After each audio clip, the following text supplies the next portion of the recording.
Hello, divas. Welcome to episode 10 of the Petty Podcast, where we will be talking about Euphoria. I definitely have some thoughts about Euphoria this season. And all I have to say is R.I.P. Rue. Our girl. We finally said goodbye to Rue. And I think that was very clear that, this is going to be the last season of Euphoria. Even though it was only 3 seasons, but it's been on for almost 10 years now. So, and I think it's time for the show to end, definitely. So Rue's death wasn't extremely shocking to me just because of all the situations that she's put herself in throughout the show, and especially this season. We thought she was going to die, I think, multiple times this season, and I expected them to, unfortunately, have her death in the final episode. Rue is a very complicated character, because she's not a good decision maker, and she's an addict, but, she has a big heart. She cares about certain people, she's trying to navigate this life, and I think she's trying to pull herself out of it, but she just keeps getting sucked back in, and that's the reason why she ended up dying, unfortunately, because she did get sucked back in. Some people are speculating that she did know what was in that pill case, and that she did know Alamo, was trying to kill her with a fentanyl overdose by giving her that pill case, but I don't think she knew. I think she was obviously hesitant about taking the pills because, of her addiction to painkillers, and many other types of drugs. But, I think Rue's death I think she was killed. She was definitely killed by Alma. I don't think it was a suicide. And, the scene where, she goes back to her hometown and, she sees, there's all these scenes of, when she first saw Jules and her mom, and then, of course the scene, with Fez, my favorite character. At first I was like, oh no, did they use AI to put his face in this episode? But no, the scene of Rue and Fez was actually from season 1. So I'm glad they, went back into the archives and actually got a real shot of both of them. And yeah, I guess I see that whole sequence where she's going back home and, she's with her family, and then she finally is hugging her dad. That's I see it as her 7 minutes in heaven, and then her final goodbye before she leaves. It was hard to say goodbye to her because, it's just seen,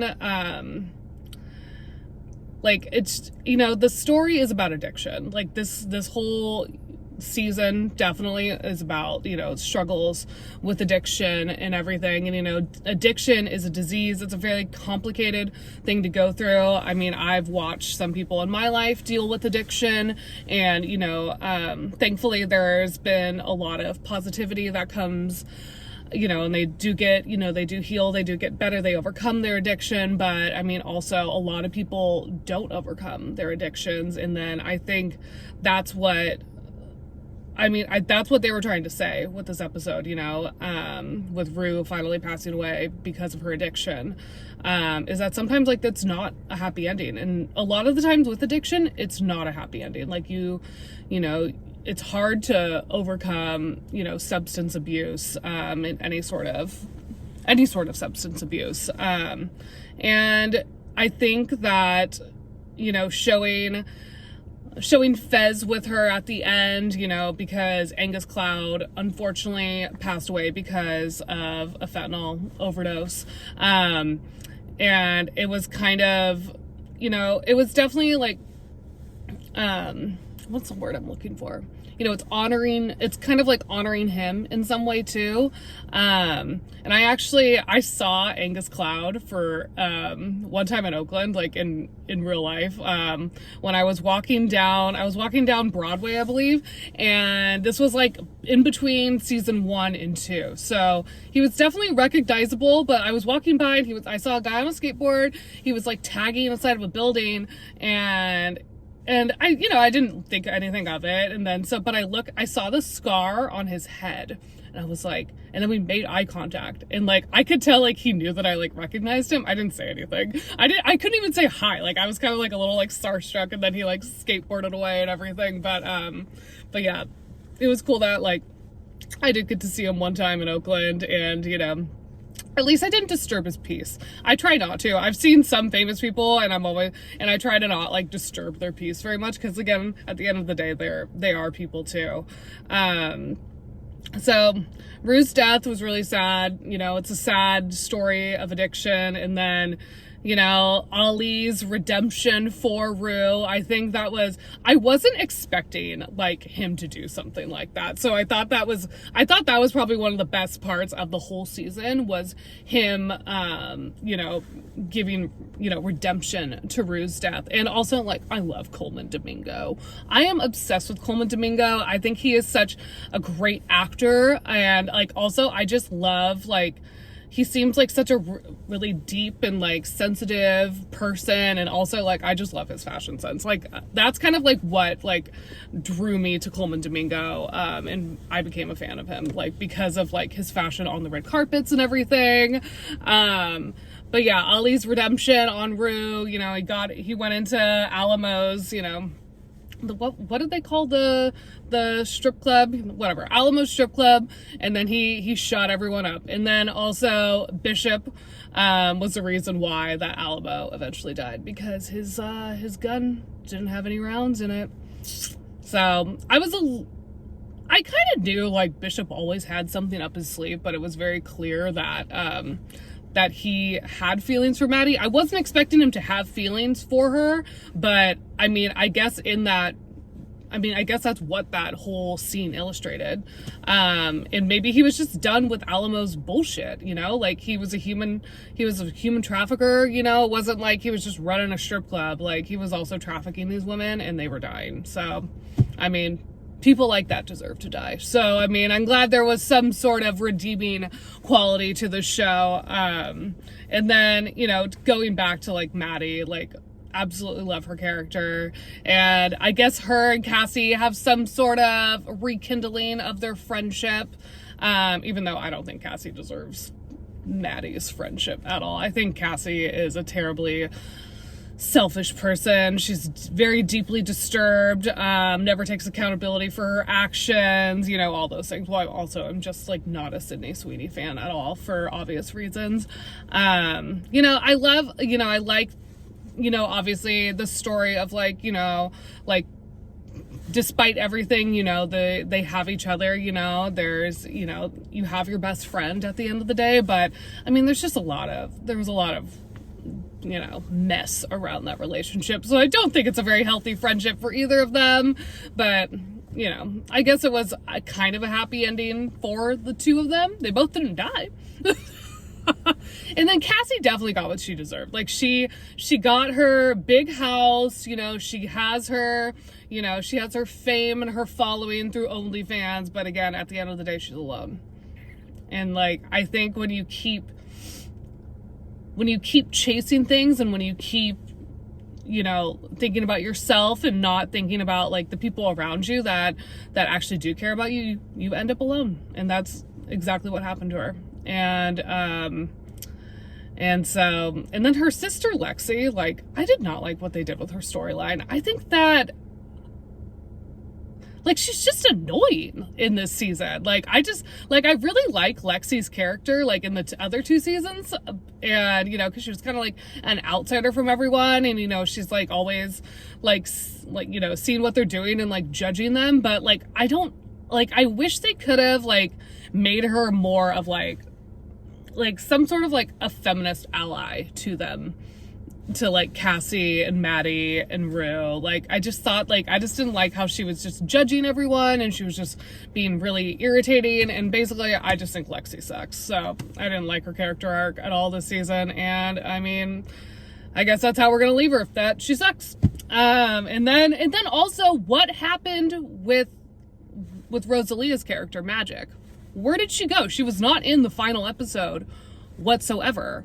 I mean, I actually was surprised she was in that much of the season. I thought she would do like maybe a 1 episode cameo, but she was in multiple episodes. And so like, it was great to like see her, you know, dance and like all her beautiful outfits that she wore. And especially the scene where, Alexa Demi and Rosalia, like they were like, Alexa Demi was like telling her like how to pose with like her neck brace on. I thought that was such a cute scene, because like I know they're friends in real life, so I felt like they weren't even acting in that scene. Like they were just being like 2 girls, like, you know, helping each other out, lifting each other up in every sort of way. But yeah, I liked her character, and I kind of like wish that we could have seen, you know, what ended up happening to Magic in the end. But and then, I mean, there's a lot of controversy around the show. I mean, I wasn't, before the season 3 started, like I really wasn't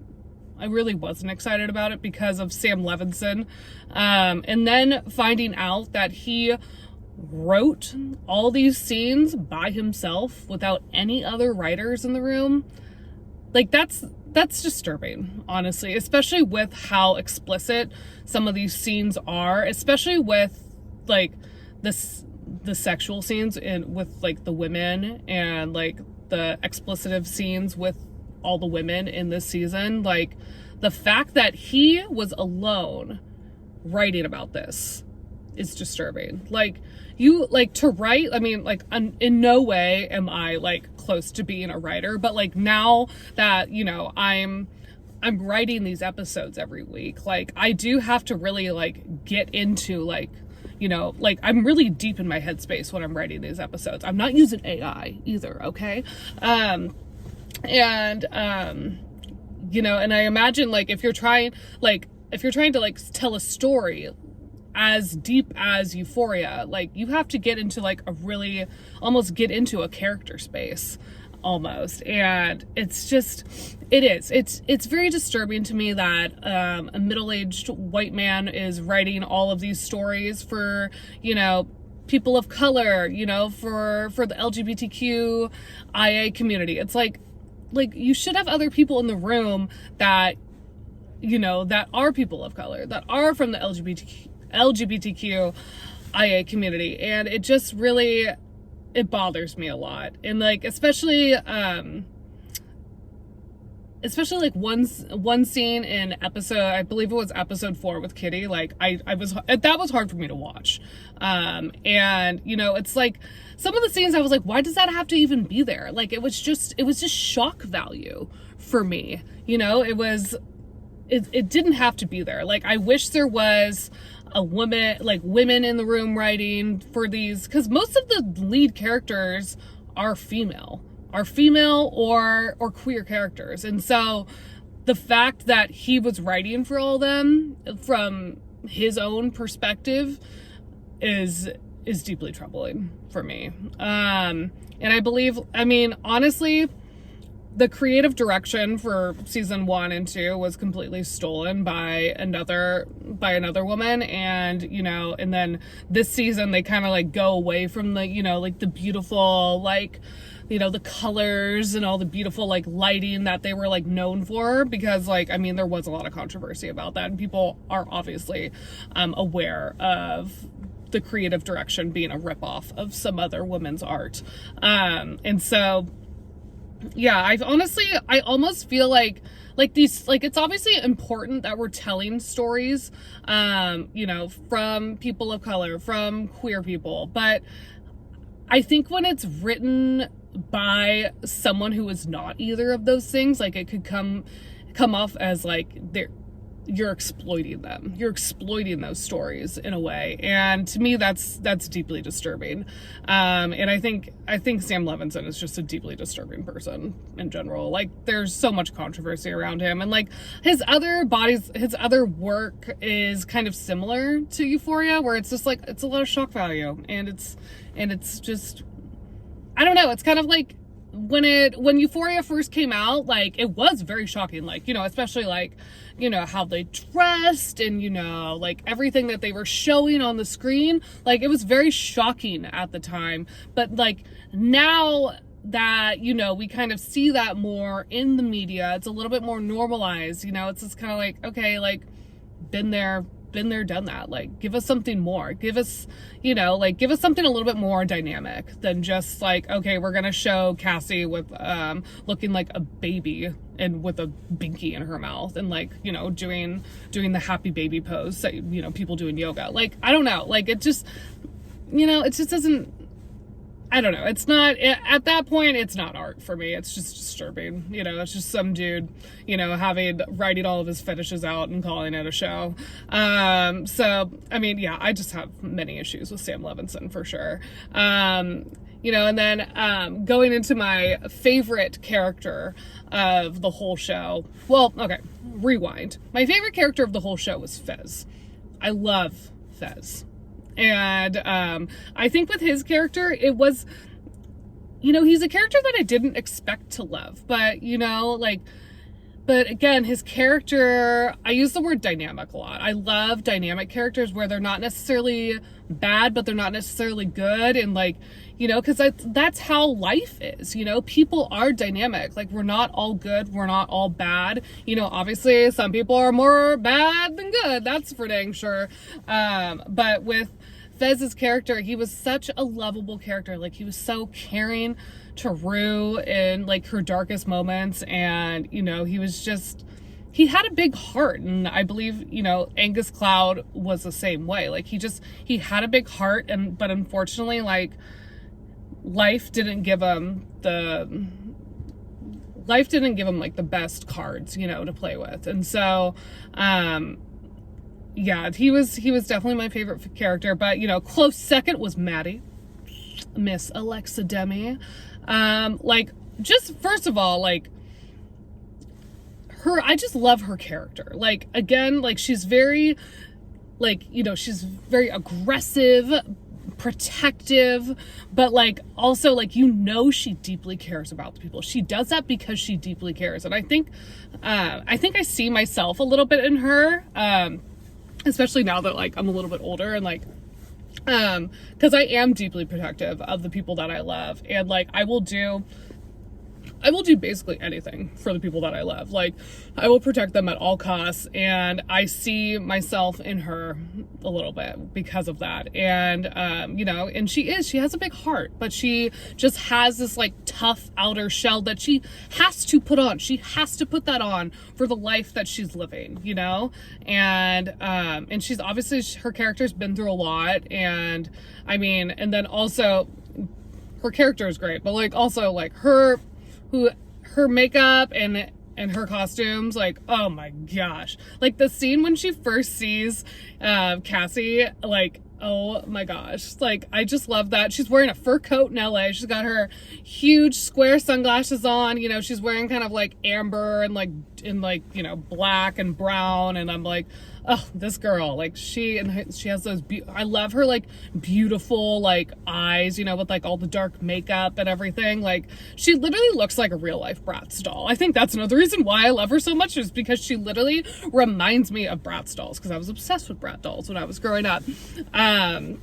Yeah, I'm just gonna really miss her character. Like, honestly, if they wanted to do like a spinoff for just Maddie, I would be totally into it. I wouldn't be against it. Maybe if Sam Levinson didn't write it, like, if they got someone else, that would be great.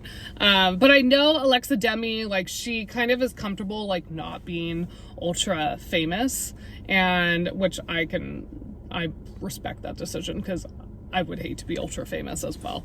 And this season 2 was so different because we had Hans Zimmer doing doing the score and not Labyrinth. He wasn't doing the music, which was another controversial thing around this season, because I remember Labyrinth posted, I think it was around like Coachella, so back in April, he posted, you know, like, fuck Euphoria, like, you know, like on his Instagram, and I was like, oh, I wonder, I mean, I don't think anyone knows really what happened with that, but he is not involved with Euphoria at all anymore, and I missed his music in some of the scenes, like, because the way the music, I don't know, the music was weird. I respect Hans Zimmer so much because he is such a beautiful composer. Nothing against Hans Zimmer, but I think just because like something was clearly missing though in this season, and like going from Labyrinth's, you know, beautiful, dreamy, euphoric music to like just you know, the composure that Hans Zimmer did, like, I don't know. I wasn't a huge fan of it at all. And it was clearly lacking some substance for me. And yeah, I mean, I think the way that they wrapped up the show better than I thought they would. But you know, there was obviously like, I had my, you know, there's some things I didn't like about it. Like, my favorite part was, you know, showing Fez and Rue and like Ollie's redemption, and at least they like closed out like the character stories in some good ways, and at least they're finishing it. Like, I was worried that they were going to try and make another season, and I was just like, okay, like when this started, all of these actors were like up and coming, but now like they're like some of the biggest names in the industry now, like especially Zendaya and Jacob Elordi. Like, they are just, Zendaya's been big, and then Jacob Elordi is clearly like popping off right now. And then also like, yeah, so it needed to end. Like, once Angus Cloud passed away, and that was so sad too. Like, he passed away, like, cause season 2 was definitely my favorite of Euphoria, and like they highlighted him so much in that season, and that's how I really grew to love him as an actor and Fez as a character. And the fact that he sadly passed away after that, and like when clearly he was like on the path to like a great career, you know, that was really sad. So I honestly believe the show was done once he passed away. I was like he was like he was the best character in the show, and now he's gone. So I think it honestly, we didn't even need a season 3. I think it should have just ended.